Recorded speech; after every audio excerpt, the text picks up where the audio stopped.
Et il est avec nous depuis chez lui, depuis l'Alsace, Sébastien Loeb, donc 7 fois champion du monde, qu'on l'applaudit, c'est vraiment énorme.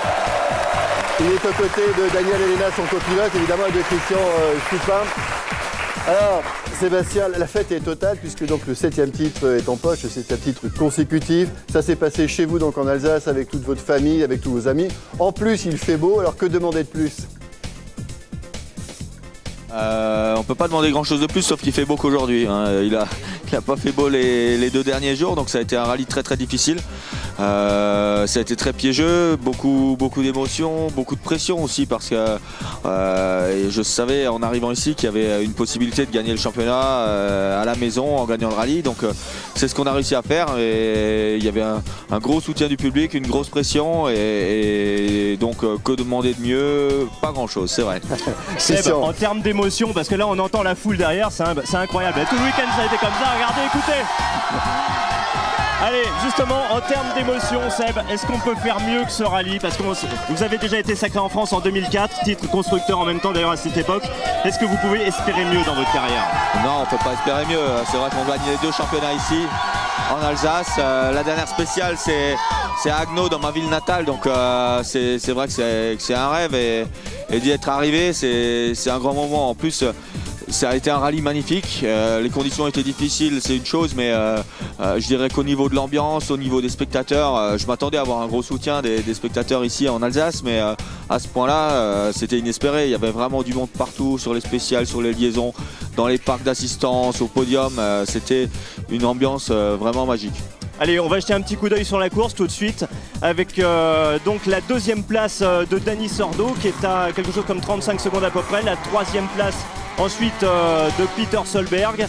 Et vous allez voir dans quelques instants concernant Sébastien Ogier, il était bien parti sur ce rallye. Et grâce au public maintenant, vous allez voir Sébastien Ogier qui dans la 12e spéciale a connu quelques problèmes.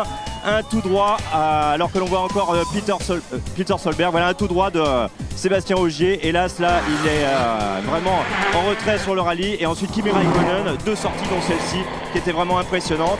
Et là vous déroulez sur le rallye, comment ça s'est passé? Parce que c'était pas facile de se concentrer justement avec tout. Non, c'était pas facile, c'est pas le public en fait, parce que j'ai essayé de me mettre un petit peu dans ma bulle. Quand on était tous les deux dans la voiture avec Daniel, je dirais qu'on pensait pas à autre chose, on était concentrés sur notre course. Mais les conditions qu'on a eues ce week-end étaient vraiment extrêmes, et il fallait être à 200% concentré pour pas faire de faute. On savait qu'on n'avait pas le droit à l'erreur, donc mentalement c'était pas facile à gérer. Et le sacre suprême dans votre ville natale à Haguenau. Bon, victoire franco-monégasque. Daniel, bon, il y a 2 ans vous m'aviez dit on n'est pas paxé, on n'est pas marié, mais là quand même c'est une grande aventure. Ça ne devait pas être facile ce week-end pour prendre des notes, rester concentré, parce que Seb, dès qu'il était en dehors de la voiture, il était sollicité à fond. C'est clair, ça n'a pas été un week-end facile, surtout en conditions de course, ça a été très difficile. Et il y a aussi eu beaucoup de public, de médias, donc tout le monde voulait voir Sébastien, parler à Sébastien, donc pour gérer le temps, tout le monde était sur Sébastien. En fait, pour voir où était Sébastien, il fallait voir juste où il y avait un attroupement de foule. Donc ça, c'était plus facile pour le repérer à l'habitude que d'habitude. Bon, Seb, l'année prochaine, c'est la DS3R. Nouvelle voiture, nouveau challenge. Jusqu'où vous allez aller? L'année prochaine, c'est la DS3 WRC, effectivement. Donc une nouvelle voiture. On a commencé le développement. Jusqu'où je vais aller, je ne sais pas. J'espère qu'on va continuer à gagner avec cette nouvelle voiture l'année prochaine. Et puis pour le futur, on verra bien.